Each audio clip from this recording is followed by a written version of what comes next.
அனைவருக்கும் வணக்கம். இன்றைய தினம் நம்ம மாண்புமிகு முதலமைச்சர் அவர்களின் லட்சியமான அனைத்து அரசு மருத்துவமனைகளிலும் தரமான சிகிச்சை வழங்கணும் அப்படிங்கிறத அந்த நோக்கத்திற்காக இன்றைக்கி கே கலைஞர் சூப்பர் ஸ்பெஷாலிட்டி ஹாஸ்பிட்டலில் நம்ம எம்எல்ஏவோட சைதாப்பேட்டை எம்எல்ஏ அவர்களுடன் நம்ம ஆய்வு மேற்கொண்டோம். இங்கே இருக்கிற ஃபெசிலிட்டிஸ்லாம் பார்வையிட்டோம். பொதுமக்கள்கிட்டையும் நம்ம பேசினோம். இங்கே சில குறைகளும் சொன்னாங்க. அது கூடிய விரைவில் நம்ம அது சரி செஞ்சு கொடுப்போம்.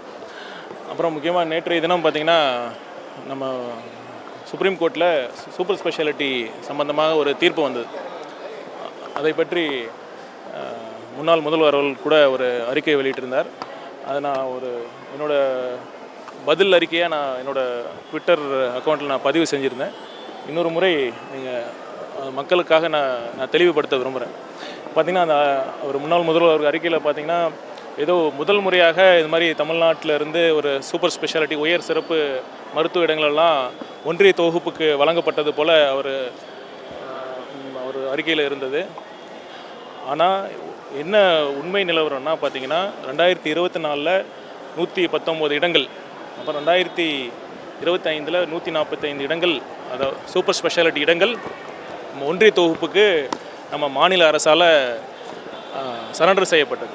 ஏன் சரண்டர் செஞ்சாங்கன்னா 2 ரவுண்ட் கவுன்சிலிங் நம்ம state director of medical education அவங்களால கவுன்சிலிங் நடத்தப்பட்டு அவங்க ஒரு மினிமம் கட் ஆஃப் ஃபிக்ஸ் பண்ணுறாங்க. DGHS director general of health services அதாவது 50% மார்க்ஸ் அந்த மினிமம் கட் ஆஃப் அவங்க டிட்டர்மைன் பண்ணுறாங்க. அந்த 50% மார்க்குக்கு கம்மியாக இருக்கிறதுனால நிறைய டாக்டர்ஸ் இருந்ததுனால அந்த 50% கட் ஆஃபுக்கு மேலே குறைவான டாக்டர்ஸே இருந்தனால அதாவது அந்த நமக்கு ஒதுக்கப்பட்ட இடங்களும் ஃபில் ஆகாமல் போயிருந்தது. அதனால் கடந்த திமுக ஆட்சியில் 2024-25 மாநில தொகுப்பிலிருந்து ஃபில் ஆகாத சூப்பர் ஸ்பெஷாலிட்டி இடங்கள் ஒன்றிய தொகுப்புக்கு எந்தவித நிபந்தனையும் இன்றி எந்தவித எதிர்ப்பும் இன்றி சரண்டர் செய்யப்பட்டது. ஆனால் இந்த வருஷம் நம்ம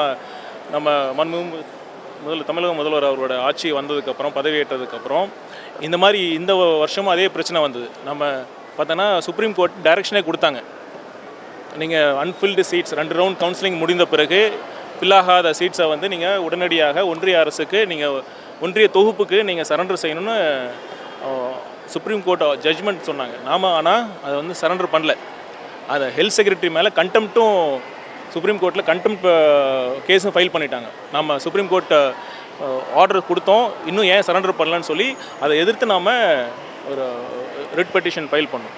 அதில் தான் தீர்ப்பு வந்தது. என்னென்னா முன்னாடி என்ன நிலைமை இருந்ததுன்னா நம்ம 2024-25 நம்ம சரண்டர் பண்ண பிறகு ஏன் சரண்டர் பண்ணோம், அந்த கட் ஆஃப் மார்க்ஸுக்கு குறைவாக தான் டாக்டர்ஸ் இங்கே மார்க்ஸ் பெற்றிருந்தாங்க நிறைய பேர். அந்த கட் ஆஃப் குறைச்சிருந்தா நம்ம தமிழ்நாட்டு மருத்துவர்கள் மூலமாகவே நம்ம அந்த இடங்களை ஃபில்அப் பண்ணியிருக்க முடியும். நம்ம இங்கே கட் ஆஃப் குறைக்க முடியாமல் ஒன்றிய தொகுப்புக்கு நம்ம வழங்கிய பிறகு அவங்க கட் ஆஃப் குறைச்சி ஆல் இண்டியா கவுன்சிலிங் மூலமாக அந்த இடத்த ஃபில்அப் பண்ணிட்டு இருந்தாங்க. அதனால் தமிழ்நாட்டு மருத்துவர்களுக்கு அந்த கிடைக்க வேண்டிய இடங்கள் கிடைக்காமல் போயிருந்தது. இந்த வருஷம் நம்ம ஸ்ட்ராங்காக சுப்ரீம் கோர்ட்டில் என்ன வாதாடணும்னா, கண்டிப்பாக இந்த மாதிரி நாங்கள் எங்ககிட்டயே நிறைய டாக்டர்ஸ், இந்த சர்வீஸ் டாக்டர்ஸ், அரசு மருத்துவர்கள்லாம் இருக்காங்க. கட் ஆஃப் அதிகமாக வச்சது ஒரே காரணத்துக்காக எங்களால் ஃபில்அப் பண்ண முடியல. நாங்கள் உங்களுக்கு சரண்டர் பண்ணிவிட்டு நீங்கள் ஒன்றிய கவுன்சிலிங்கில் நீங்கள் கட் ஆஃபை குறைச்சி ஃபில் பண்ணிங்கன்னா எங்கள் டாக்டர்ஸ், அரசு மருத்துவர்கள்லாம் பாதிக்கப்படுவாங்க நாங்கள் ஸ்ட்ராங்காக வாதிட்டதுனால அப்போ சுப்ரீம் கோர்ட் இன்றைக்கி அந்த ஒரு தெளிவான ஒரு ஜட்ஜ்மெண்ட்டை கொடுத்துருக்காங்க. அதாவது நீங்கள் ஒன்றிய அரசு கவுன்சிலிங் நடத்தலாம், ஆனால் கட் ஆஃபை குறைக்காம தான் நடத்தணும். ஒருவேளை அப்பயும் நீங்கள் ஃபில் பண்ண முடியலன்னா கட் ஆஃபை குறைக்கிற மாதிரி ஒரு முடிவு எடுத்திங்கன்னா கண்டிப்பாக திரும்பவும் மாநில அரசுக்கு அந்த சீட்ஸை நீங்கள் திரும்ப சரண்டர் பண்ணணும்னு சொல்லி ஒரு ஜட்ஜ்மெண்ட் வாங்கியிருக்கோம். இதை பார்த்தீங்கன்னா இப்போ ஹெல்த் செக்ரட்டரி மேலே கண்டெம்ட் வந்திருக்குன்னா அவருக்கான அந்த தைரியத்தை யார் கொடுத்தது? இந்த அரசு தான் கொடுத்தது. நீங்கள் தைரியமாக நீங்கள் சரண்டர் பண்ணாதீங்க, நம்ம கண்டிப்பாக இந்த அரசு நம்ம உங்களோட இருக்கும் அப்படின்னு சொல்லி அந்த கொடுத்த தைரியத்தினாலையும் நம்ம முறையான வாதங்களை எடுத்து வைத்ததுனாலையும் அந்த மூத்த வழக்கறிஞர்களை நாம் அப்பாயிண்ட் பண்ணதுனாலையும் தான் இந்த வெற்றி கிடைச்சது. இது பார்த்திங்கன்னா முந்தைய ஆட்சி காலத்தில் நடந்த அந்த தவறுகள்னு சொல்கிறத விட ஒரு ஃபெயிலியர்ஸ் அதை நம்ம மாற்றிருக்கோம். இப்போ பார்த்திங்கன்னா இது அல்டிமேட்டாக நமக்கு என்ன லட்சியம்னா, அந்த மாநில தொகுப்புக்கு ஒதுக்கப்பட்ட இடங்கள் அனைத்தும் தமிழ்நாட்டு மருத்துவர்கள் மூலமாகவே மட்டுமே நிரப்பப்படணுங்கிறது தான் நம் தமிழ்நாட்டுடைய அல்டிமேட் ஒரு எய்ம் அதான். அதை நோக்கி தான் நம்ம பண்ணிகிட்ருக்கோம். அந்த கடந்த 2 வருஷங்களில் நடந்த அந்த ஒரு பெரிய தவறை நம்ம சரி செஞ்சுருக்கோம். அதனால் அவர் வந்து இந்த அறிக்கையின் மூலமாக அவர்கள் அரசில் நடந்த தவறை அவரே மீண்டும் மக்களுக்கு முன்னாடி அவர் எடுத்து காட்டியிருக்காரு. இல்லைங்க, அதாவது நம்ம அபிஷேக் மனு சிங்வி போன்ற மூத்த வழக்கறிஞர்கள் இதை அவங்க தான் நம்ம தமிழ்நாடு அரசு சார்பில் நம்ம ஆர்கியூ பண்ணாங்க. அந்த கேஸோட ஃபைனல் ஜட்ஜ்மெண்ட் டே அன்னைக்கு அவங்க டெக்னிக்கல் கிளிச்சினால கனெக்ட் ஆக முடியல ஒழிய ஹியரிங் அந்த வாதிடும் நேரங்களில் அவர் தான் ஆர்கியூ பண்ணி அப்பியர் ஆகி வாதாடினார்.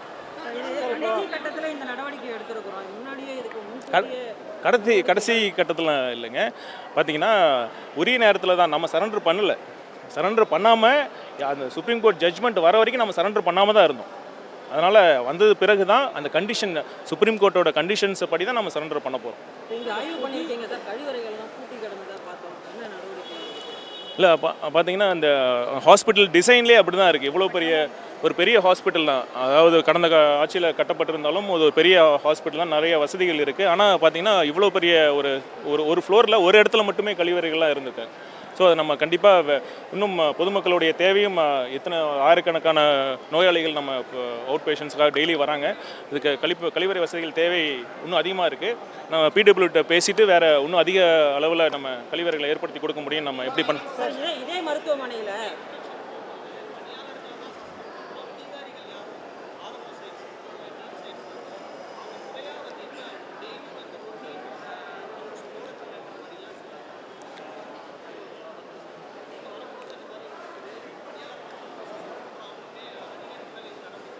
இல்லை, ஆக்சுவலாக பார்த்தீங்கன்னா ரெஸ்பான்சிபிலிட்டி லைஸ் வித் அந்த ஆஃபீஸர்ஸ் தான், மெடிக்கல் ஆஃபீஸர்ஸ் தான். பொறுப்பு அந்த மருத்துவ அதிகாரிகிட்ட தான் இருக்குது. நம்ம தொடர்ந்து அவங்ககிட்ட தான் வலியுறுத்திட்டு இருக்கோம். இந்த மாதிரி கடந்த காலங்கள் மாதிரி நம்ம வந்து மக்களுடைய எண்ணங்கள், மக்களுடைய தேவைகள்லாம் நம்ம செவி மடுக்காமல், அவங்களோட என்ன தேவைன்னு புரிஞ்சிக்காமல் நம்ம பணி செய்ய முடியாது அப்படிங்கிற மாதிரி நம்ம தொடர்ந்து சொல்லிட்டு தான் இருக்கிறோம்.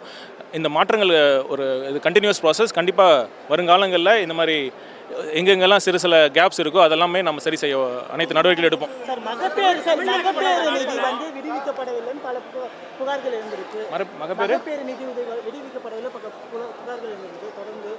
டீடைல்ஸ் கொடுங்க, நான் என்னென்ன பார்க்குறேன்.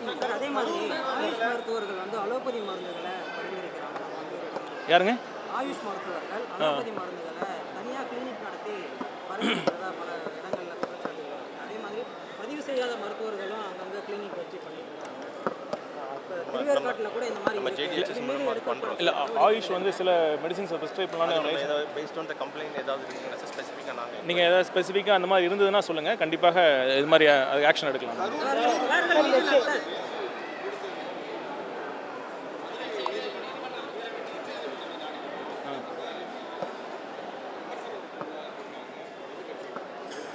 எதிர்கட்சி விமர்சனம் செய்ய தான் பண்ணுவாங்க. இது பார்த்திங்கன்னா அது ஒரு அரசு ஒரு தவறுனால தான் நடந்தது. அதாவது பார்த்திங்கன்னா அவ்வளோ பெரிய கூட்ட நெரிசலில் அது அந்த சட்டம் ஒழுங்கை பாதுகாக்க வேண்டிய கடமை அரசில். ஸோ அது என்ன காரணங்களால் நடந்தது சிபிஐ விசாரிச்சுட்டு இருக்காங்க. ஆனால் என்னென்னா அங்கே ஒரு ஃபெயிலியர் ஆஃப் அவர் அட்மினிஸ்ட்ரேஷனாக இருந்தது. ஸோ அதற்காக தான் நம்ம அந்த வேலைவாய்ப்பை நம்ம ஏற்படுத்தி கொடுத்தோம். கண்டிப்பாக உச்சநீதிமன்றத்தில் எங்களுக்கான அதுக்கான நியாயம் கிடைக்கும்னு நாங்கள் நம்புகிறோம்.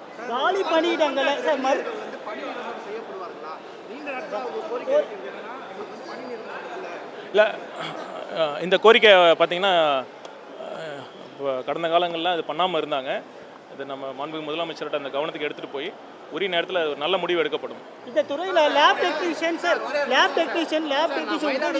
இது ஏன் மயிலாடுதுறையில் பார்த்தீங்கன்னா ஹாஸ்பிட்டலில் எல்லா ஃபெசிலிட்டிஸும் இருக்கும். ரீப்ளேஸ்மெண்ட் ஹார்ட் சர்ஜரி பண்ணுற அளவுக்கு இருக்குது.